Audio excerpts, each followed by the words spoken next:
Três homens na Bíblia que nunca morreram. Enoque. Enoque andou com Deus depois de gerar Matusalém por 300 anos e teve filhos e filhas. Todos os dias de Enoque foram 365 anos. Enoque andou com Deus e ele não estava mais lá, pois Deus o levou. De acordo com a genealogia, Enoque era da 7ª geração de Adão. Ele era o pai de Matusalém, o homem mais velho que já viveu na Bíblia. No meio de uma geração que era pecaminosa e malévola, Enoque andou com Deus. No capítulo 3 do Gênesis, vemos a história da queda da humanidade, o resultado do primeiro pecado humano voluntário e todas as consequências que vêm com esse pecado. No capítulo 4 do Gênesis, recebemos a terrível história de Caim e Abel e testemunhamos o primeiro assassinato registrado na história humana. Esse assassinato não foi entre dois estranhos, foi entre dois irmãos. 4 vezes no capítulo 4 do Gênesis, a Bíblia se refere diretamente à relação de Caim e Abel como irmãos. No capítulo 6 do Gênesis, vemos a maldade do mundo. Gênesis 6, verso 5 afirma: "E viu Deus que a maldade do homem era grande na terra, e que toda a imaginação dos pensamentos do seu coração era só má continuamente." No entanto, no capítulo 5, somos apresentados a um homem chamado Enoque, que andou com Deus quando o mundo estava em seu estado mais malévolo, e todos os pensamentos da humanidade eram continuamente maus. Enoque teve o testemunho de que agradava a Deus e mostrou consistência tenaz. Não muitos crentes são consistentes na fé cristã. Alguns mal conseguem andar com Deus por um mês sem serem seduzidos pelo mundo. Mas Enoque teve um registro notável de ser consistente em seu andar com Deus. Ele tinha comunhão com Deus.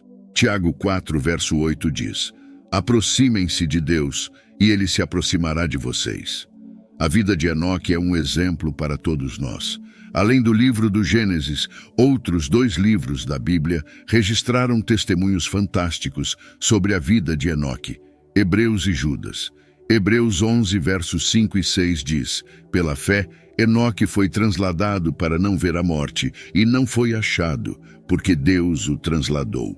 Pois antes da sua transladação, ele teve este testemunho de que agradou a Deus. Mas sem fé é impossível agradar-lhe, pois é necessário que aquele que se aproxima de Deus creia que ele existe e que é galardoador dos que o buscam."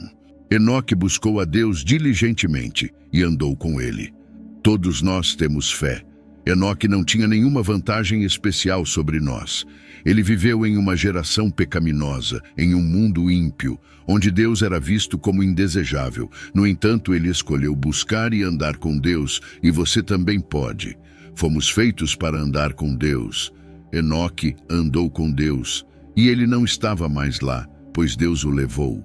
A maneira como está escrito no Gênesis 5 dá a impressão de que seu andar com Deus continuou, para que todos os crentes saibam que andar e ter comunhão com Deus nesta vida não é tudo o que há, mas ter comunhão com Deus nesta vida e na próxima é o que temos a esperar.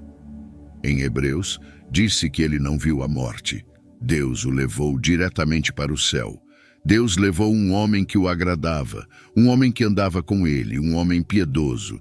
Ele não morreu. Deus o levou. Às vezes me pergunto sobre a família de Enoque enquanto eles olhavam para a distância com espanto e admiração para onde Enoque foi. Enoque é um homem que nunca morreu. A morte não o levou, mas o próprio Senhor o levou. Que privilégio! Elias. Elias foi um profeta de Deus como nenhum outro. Seu nome significa Jeová é meu Deus, ou o Senhor é meu Deus. Ele era um tisbita, como vemos em 1 Reis 17, verso 1. Ele surgiu durante uma temporada turbulenta na história de Israel, quando a nação se afastou do Senhor para adorar Baal. Foi a época em que Acabe, o rei de Israel, formou uma aliança com Sidom ao se casar com a princesa deles, Jezabel. A missão de Elias era restaurar os israelitas ao único Deus verdadeiro, e ele cumpriu essa missão antes de ser levado ao céu. Moisés representa a lei e Elias representa os profetas. E que profeta Elias foi? Elias contestou os profetas de Baal no Monte Carmelo. Foi o concurso que Elias usou para provar que Jeová é Deus. A história de Elias é inspiradora porque ele se posicionou publicamente pelo Deus de Israel como um homem só, apesar de estar em menor número do que seus oponentes terrenos. 1 Reis 18, versos 21 e 22 afirma: E Elias se chegou a todo o povo e disse: Até quando cocheareis entre dois pensamentos? Se o Senhor é Deus, segui-o, mas se Baal, então segui-o. E o povo não lhe respondeu uma palavra. Então disse Elias ao povo: Só eu fiquei como profeta do Senhor, enquanto os profetas de Baal são 450 homens. Ele desafiou os profetas de Baal e os levou ao Monte Carmelo. Elias propôs um teste entre Deus e Baal diante de 450 homens que o odiavam. Elias se levantou e proclamou a esses adoradores de Baal: Invocai o nome de vossos deuses, e eu invocarei o nome do Senhor. E o Deus que responder por fogo, esse será Deus. Os profetas de Baal oraram e oraram por fogo de seu Deus, e não houve resposta. Elias então preparou seu altar, orou, e o resultado foi que o Senhor respondeu com fogo. 1 Reis 18, versos 38 ao 40, descreve o desfecho. Então caiu o fogo do Senhor e consumiu o holocausto, e a lenha, e as pedras, e o pó, e ainda lambeu a água que estava na cova. E todo o povo, vendo isto, caiu sobre a sua face, e disseram: O Senhor, Ele é o Deus. O Senhor, Ele é o Deus. E disse Elias a eles: Prendei os profetas de Baal, que nenhum deles escape. E eles os prenderam, e Elias os levou para o ribeiro Quizon, e os matou lá. Elias foi um profeta como nenhum outro. Ele fez com que a chuva cessasse por 3 anos e meio, conforme registrado em 1 Reis 17, verso 1. Ele foi alimentado por corvos. Imagine um corvo alimentando um ser humano. Elias ressuscitou os mortos em 1 Reis 17. Ele liberou chuva do céu e encerrou a seca em 1 Reis 18. Ele proclamou o julgamento sobre Jezabel, a rainha ímpia. Ele liberou fogo que consumiu o primeiro capitão e todos os seus homens, e depois o segundo capitão e seus homens em 2 Reis 1. Ele dividiu as águas de um rio para que pudesse atravessar em terra seca em 2 Reis 2, verso 8. Tiago 5, verso 17 afirma: Elias era um homem sujeito às mesmas paixões que nós, e orou com fervor para que não chovesse, e não choveu sobre a terra pelo espaço de 3 anos e 6 meses. A vida de Elias foi cheia de tumulto. A Bíblia o descreve como um homem com uma natureza como a nossa. Às vezes, ele era ousado e decisivo, e em outras vezes, temeroso e hesitante. Isso deve nos encorajar, porque mostra que Deus usa pessoas normais, comuns. Apesar de todos os milagres que Elias realizou, ele ainda é descrito como um homem com uma natureza como a nossa. Deus atende às orações de pessoas normais e comuns. Não precisamos ser pessoas espirituais especiais para que Deus atenda às nossas orações. Elias tinha todas as fragilidades que temos.